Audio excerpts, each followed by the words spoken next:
Também o comércio. Devemos poder falar do comércio, da política comercial, estabelecendo regras. E assim, quisemos ter esta conferência, que será o início de um caminho de estreitamento da cooperação tão importante. A partir de agora, vamos ter as semanas ou dias latino-americanos. De qualquer maneira, será uma iniciativa do grupo dos socialistas e democratas para destacar esta agenda comum em que queremos trabalhar. E também, hoje, já tivemos uma reunião, antes desta reunião de agora, e falamos da necessidade de assinarmos um memorando de entendimento entre o Partido dos Trabalhadores e o grupo dos socialistas e democratas, como já fizemos noutras partes da América Latina. Eu recordo a minha primeira visita enquanto presidente do Grupo SED.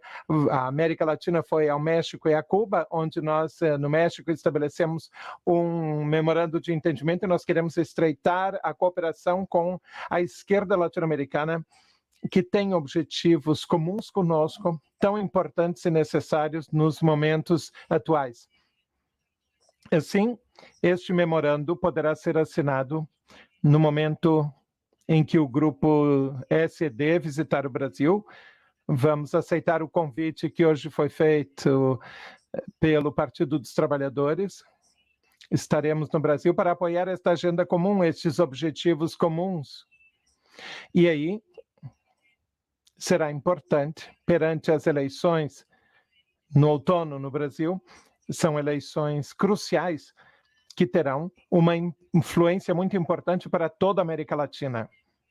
É um momento crucial e precisamos acabar com um governo no Brasil, o governo de Bolsonaro, por muitíssimos motivos, pelo seu autoritarismo, porque isto põe em perigo a democracia, pelo seu comportamento, poderíamos dizer, criminoso na pandemia.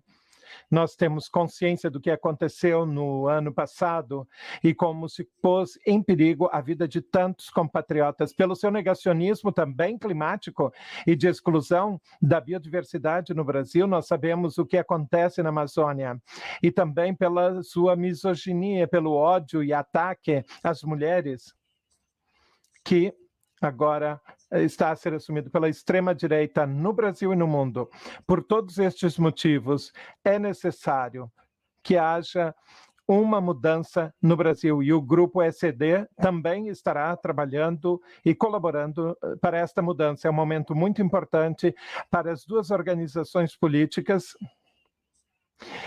Vamos reforçar a nossa cooperação baseada no respeito mútuo e um desafio comum que temos, que é de construir sociedades mais igualitárias, sociedades mais justas e fortalecer as instituições. Portanto, hoje é um dia importante para o nosso grupo político. Eu gostaria de encerrar agradecendo mais uma vez o nosso presidente Lula da Silva por ter aceito estar hoje num dia tão importante. Confesso que eu gostaria de entender tudo. Arati tivesse falado mais despacito. Eu quero primeiro agradecer a oportunidade de visitar o Parlamento Europeu. Fazia muito tempo que eu não vinha aqui, apesar de saber que muitos companheiros do Brasil participaram de vários debates, de vários eventos aqui no Parlamento Europeu. Também eu quero aproveitar a oportunidade para, na frente da imprensa do Parlamento Europeu, agradecer de coração a solidariedade que as forças políticas democráticas e progressistas e socialistas do Parlamento Europeu dedicaram ao Brasil na luta contra o impeachment da presidenta Dilma, que foi um golpe contra uma mulher muito digna, e a proibição de eu me candidatar em 2018, a minha prisão por 580 dias, eu quero agradecer porque não faltou solidariedade aqui no Parlamento Europeu e em muitos outros países da Europa. Então, meus agradecimentos pela solidariedade. Solidariedade é uma coisa extraordinária quando a gente recebe, e nem sempre nós estamos preparados para ser solidários. Muitas vezes fazemos vistas grossas quando pessoas precisam de um pouco de solidariedade. E eu aprendi a importância da solidariedade. Eu fiquei 580 dias numa cela e todo dia de manhã, todo dia à tarde e todo dia à noite, todo dia. Durante 580 dias, eu ouvia as pessoas gritarem bom dia, boa tarde, boa noite, e aquilo era uma espécie de alento, era uma espécie de motivação para que a gente continuasse animado para a luta que viria a acontecer no Brasil. Eu estou livre. O juiz que me processou está sob suspeição porque ele mentiu no julgamento. Ele, na verdade, fez um julgamento eminentemente político. Ele queria ser ministro da Justiça e ele me condenou quando a gente perguntava qual era a razão da minha condenação. Não tinha razão, era um fato indeterminado. Por conta de um fato indeterminado, que nem eu sei, nem vocês sabem, eu fui condenado. Bom, hoje eu estou inocente, livre. É uma pena que eu não trouxe o material aqui para distribuir para vocês, o material que nós fizemos sobre a verdade do nosso julgamento. Nós tínhamos pensado em trazer quando saímos para viajar, mas lamentavelmente descobrimos que não trouxemos o material. Se tiver o material, Marcola, a gente daria um jeito de distribuir antes de viajar. A terceira coisa importante é a alegria de poder conversar com vocês sobre política.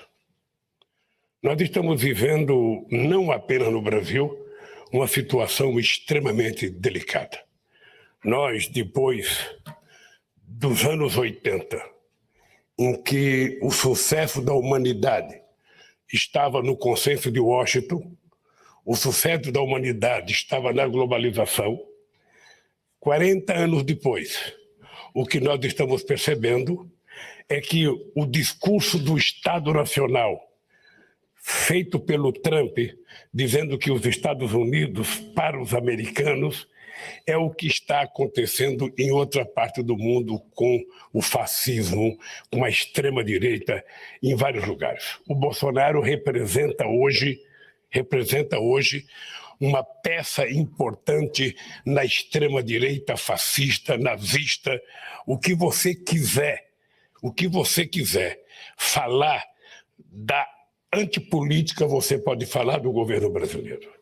O Brasil, na verdade, não merecia estar passando pelo que está passando, porque o Brasil é um país muito generoso, um povo muito trabalhador. O país conheceu no nosso governo a maior política de inclusão social da história do nosso país. O nosso povo mais humilde voltou a comer. O Brasil saiu do mapa da fome reconhecido pela ONU em 2014. Quando o mundo desenvolvido permitiu que 100 milhões de pessoas ficassem desempregadas por conta da crise financeira de 2008, no Brasil nós criamos 22 milhões de empregos formais no nosso país. Nós conseguimos uma ascensão social que, sinceramente, é a maior de toda a história do Brasil. Isso está sendo destruído. Está sendo destruído porque a extrema-direita não pensa no povo trabalhador, não pensa no pobre, não pensa no emprego, não pensa no índio, não pensa no negro, não pensa em LGBT, ou seja, não pensa efetivamente em nada que não seja a ganância e o processo de desestruturar o Estado brasileiro. Nós temos hoje um governo que, como não sabe governar, se ele pudesse, ele vendia tudo. Ele vendia o que tinha e o que não tinha. Ele já está destruindo a Petrobras, porque a Petrobras não era apenas uma empresa de petróleo. A Petrobras era a maior empresa brasileira e uma empresa fomentadora de desenvolvimento e de investimento em pesquisa. Era a empresa que mais investia em pesquisa no nosso território e eles estão desestruturando a empresa, vendendo parte da empresa, já venderam gasoduto, já venderam distribuidora, ou seja, e agora querem tentar vender a própria Petrobras, querem tentar vender os bancos públicos, querem tentar vender o maior banco de investimento que nós temos na América do Sul, que é o BNDES, um banco que tem capacidade de aportar recursos muito mais do que o Banco Mundial. E quando teve a crise de 2008, o fato do Brasil ter sido o último país a entrar na crise e o primeiro a sair da crise foi por conta do BNDES, porque nós emprestávamos dinheiro para empresas e para os estados fazer os investimentos em obras de infraestrutura. Bem, tudo isso está sendo desestruturado no nosso país. E tudo isso está sendo desestruturado de forma pensada, arquitetada, porque o Bolsonaro era uma cópia mal feita do Trump. Imagina uma cópia mal feita, porque se fosse uma cópia bem feita do Trump já era ruim. Agora imagina uma cópia mal feita do Trump. O Bolsonaro não pensa, ele não tem ideia, ele não entende absolutamente de nada, a não ser de falar bobagem, a não ser de fazer fake news e a não ser de tentar destruir aquilo que nós destruímos. O sonho dele todo santo dia é desfazer cada coisa que nós criamos. Agora mesmo, ele acaba de anunciar o fim do programa Bolsa Família, que é o programa de maior resultado de inclusão social reconhecido por todos os países do mundo nos últimos 18 anos. É o programa que mais deu certo de inclusão social. Pois bem, ele acaba de anular esse programa, acaba de desativar esse programa e criou um outro programa chamado Auxílio Brasil, que é um programa que ele quer fazer para disputar as eleições de 2022. Bem, eu acho que nós não temos outra coisa a fazer no Brasil a não ser reconquistar a democracia. Reconquistar a democracia para o povo brasileiro. Nós queremos provar que é possível você resolver os problemas do povo pobre quando você coloca o povo pobre no orçamento, quando coloca vou falar espanhol agora, Humberto, colocar o povo pobre no pressuposto da nação, do Estado, no pressuposto do município. Quando o pobre passa a ter um pouco de dinheiro, a economia começa a funcionar como se fosse uma roda gigante. Todos participam do desenvolvimento. Foi esse milagre que nós fizemos no Brasil. E esse milagre vai ser feito outra vez, porque nós vamos voltar a fazer uma grande e forte política de inclusão social. Eu queria lembrar a vocês que eu tive o privilégio de ser presidente num momento muito importante da América Latina, porque não era apenas o Brasil que estava avançando, a Argentina estava avançando, o Chile, tanto com Lagos como com Michelle Bachelet, estava avançando. A Argentina com Kirchner, depois com a Cristina, estava avançando. O nosso companheiro Tabaré e o nosso companheiro Pepe Mujica no Uruguai, o nosso companheiro Lugo no Paraguai, o nosso companheiro Evo Morales na Bolívia, o companheiro Chaves na Venezuela, embora o Uribe fosse um cidadão de direito, um político de direita, a nossa relação com a Colômbia era extraordinária, a nossa relação com o Peru era extraordinária, a nossa relação com o Rafael Correa, que agora mora aqui em Bruxelas, não pode votar no Equador, era extraordinária. Eu digo sempre, presidenta, que nós vivemos o melhor momento de ascensão social e de inclusão social de 2000 a 2014 em toda a nossa querida América Latina. Lamentavelmente, isso está sendo destruído. Isso está sendo destruído país por país. E nós precisamos urgentemente retomar a democracia no Brasil para que a gente volte a sonhar, a devolver a democracia para todos os países, para que o povo pobre tenha mais uma chance, sabe, de viver dignamente e decentemente. Por isso, eu estou aqui para falar um pouco dos problemas e das soluções e estou muito à disposição de vocês para fazerem perguntas. As perguntas que vocês quiserem fazer. Eu não controlo o tempo é controlado pela nossa presidenta, da Aliança Progressiva e Socialista e Democrata aqui do Parlamento Europeu. Eu queria dizer para vocês o seguinte, não tem pergunta proibida. Façam a pergunta que quiser. Se eu souber, eu responderei. Se eu não souber, eu transfiro para ela responder e nós ficaremos bem aqui. Ok, thank you. Muito obrigada, Lula da Silva, Irache Garcia Pérez. Agora vamos ouvir a primeira pergunta.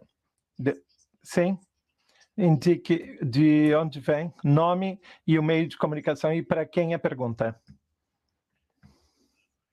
Eu sou Daniel Birosa, da agência F. Queria perguntar, ou duas perguntas a Lula da Silva. Em primeiro lugar, os protestos que há hoje em Cuba.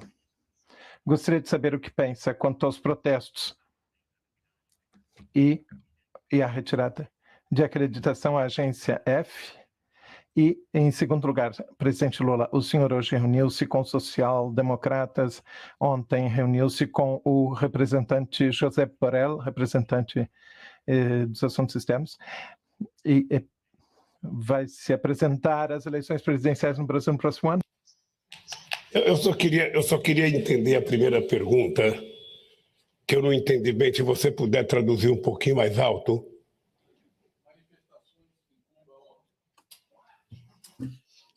Eu lhe confesso.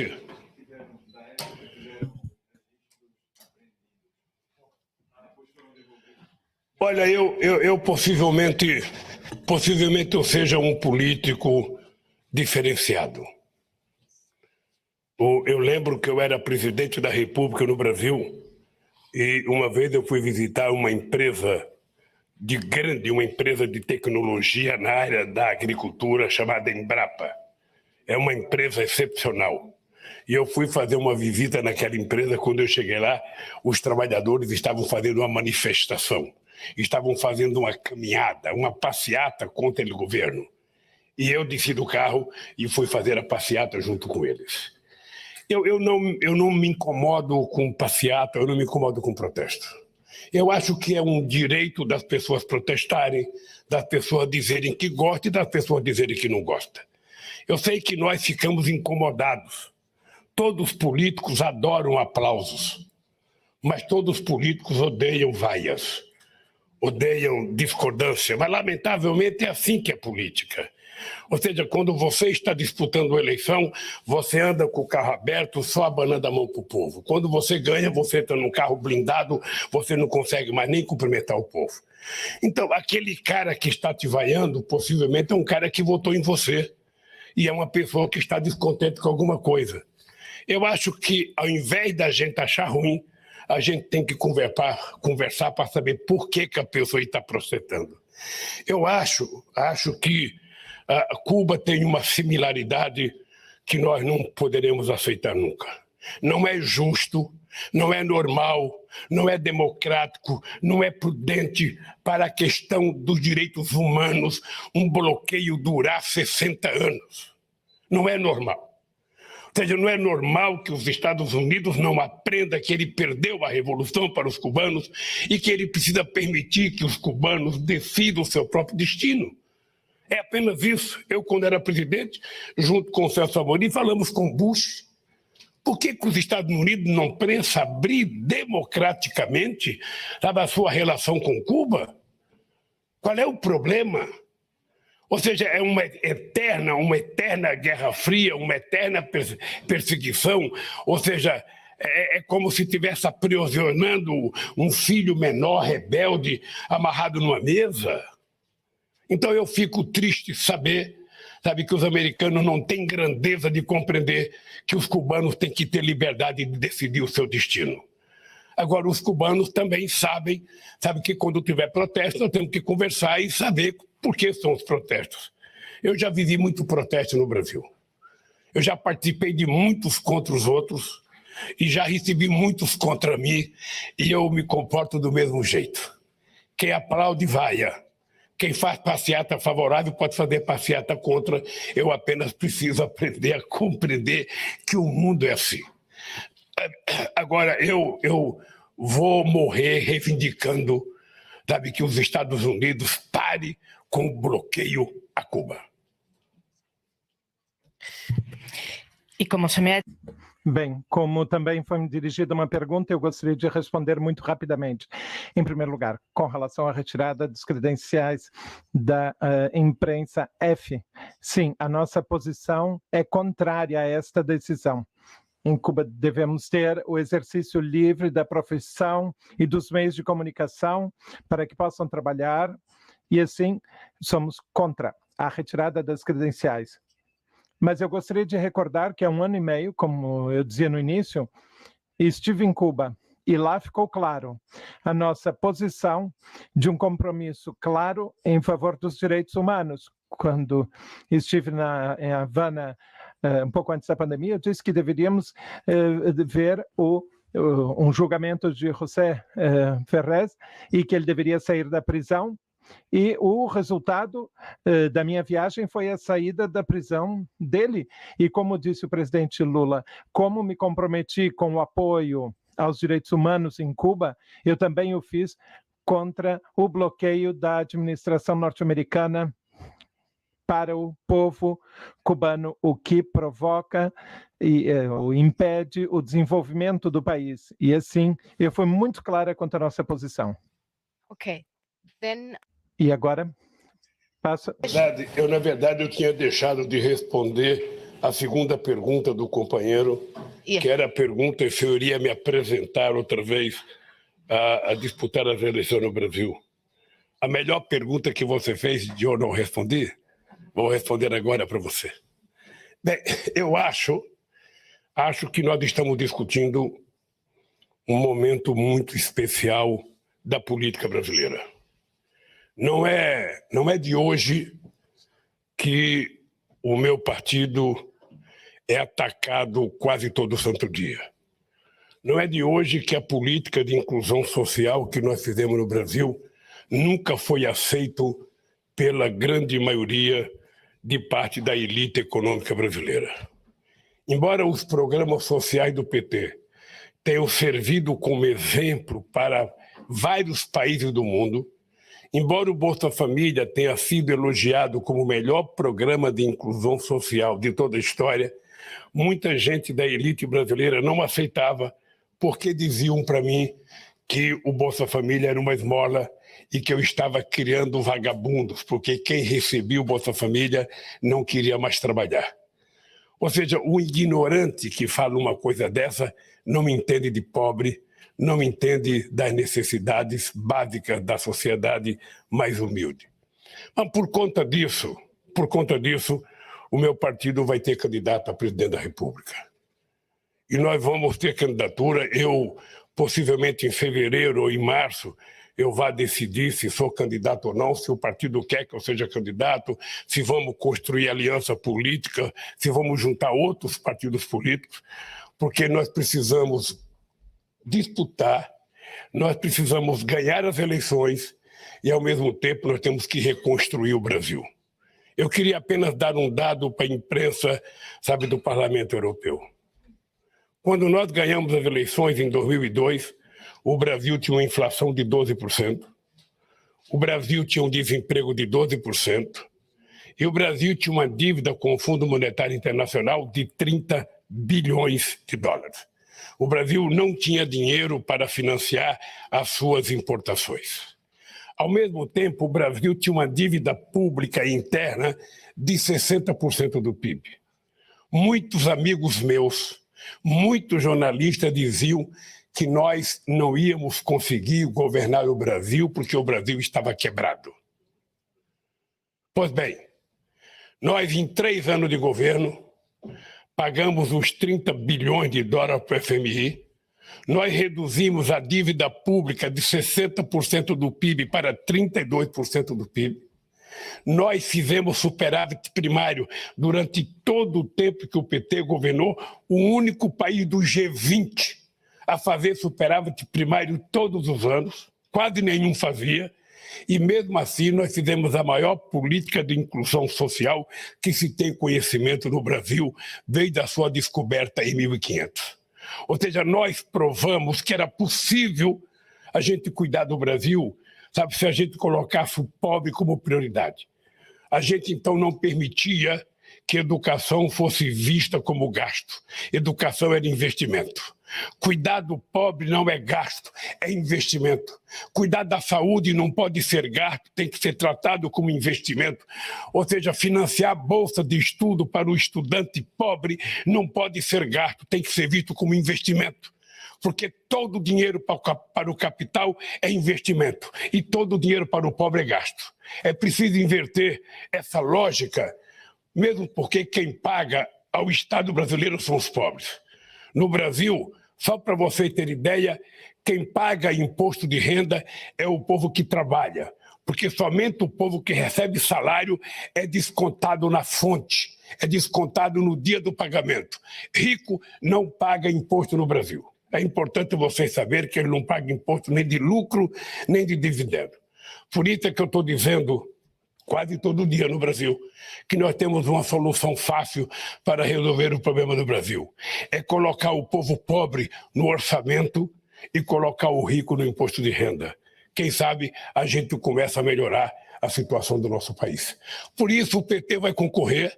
Se for eu, estarei satisfeito, estou preparado, motivado, com saúde, sabe? Eu estou com tanta saúde, meu caro, que eu quero ver esse caso antes das eleições. Para demonstrar a confiança que eu tenho no futuro do Brasil, eu vou até casar para poder mostrar, sabe, que eu acredito no que nós somos capazes de fazer no Brasil. Por isso, o PT terá candidatura, sim, em 2022 e queremos ganhar as eleições para colocar o Brasil outra vez no patamar do Brasil, do país respeitado no mundo inteiro. Thank you. We can only take one more. Muito obrigada. Só temos tempo para mais uma pergunta. Infelizmente, só mais uma pergunta. Então, uma pergunta a mais.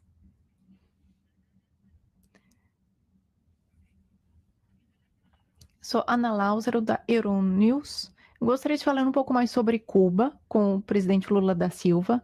Para além do contexto histórico, o que é que pensa do fato de que hoje, com as manifestações que foram proibidas, um dos líderes da oposição permanece em prisão domiciliar? Ok? Then we take.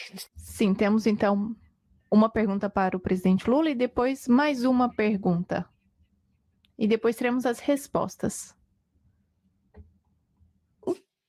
Oi, eu sou Paloma Varon, da Rádio França Internacional. E se eu puder fazer duas perguntas também, como meu colega. A primeira, o senhor já declarou a Parimat, que seria candidato. E então, a dúvida agora, e ontem fez um discurso quase de campanha para os apoiadores aqui em Bruxelas. Eu entrevistei alguns deles que estavam presentes ontem e me falaram que foi um discurso de campanha. Então, que a gente quer saber, na verdade, se Alckmin vai ser mesmo vice e se o senhor não tem medo de que ele traia também o PT como Temer. Olha, primeiro, eu não entendo que eu tenha feito discurso de campanha. Sabe, até porque eu não pedi voto. O discurso de campanha, você pede voto. Segundo, eu estava fazendo um discurso de agradecimento à solidariedade de companheiros brasileiros que moram aqui, sabe, em Bruxelas e que se dedicaram muito tempo a fazer solidariedade a mim. Sabe? Então, não foi um discurso de campanha, porque um discurso de campanha eu só posso fazer quando o PT anunciar que eu sou candidato e eu aceitar ser candidato. Aí eu a convidarei para participar do meu primeiro discurso de campanha no Brasil. A segunda coisa é eu já tenho 22 vices.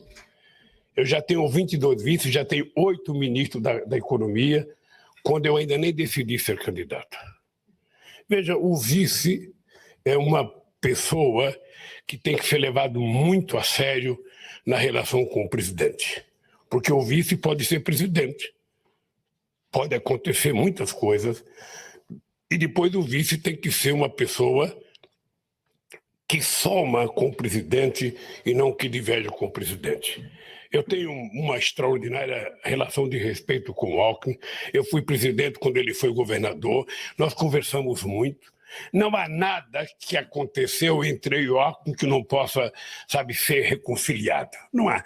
Política, às vezes, é como jogo de futebol. Você dá uma butinada no cara, o cara cai chorando de dor, sabe? Mas depois que termina o jogo, eles se encontram, se abraçam e vão tomar uma cerveja e vão discutir o próximo jogo.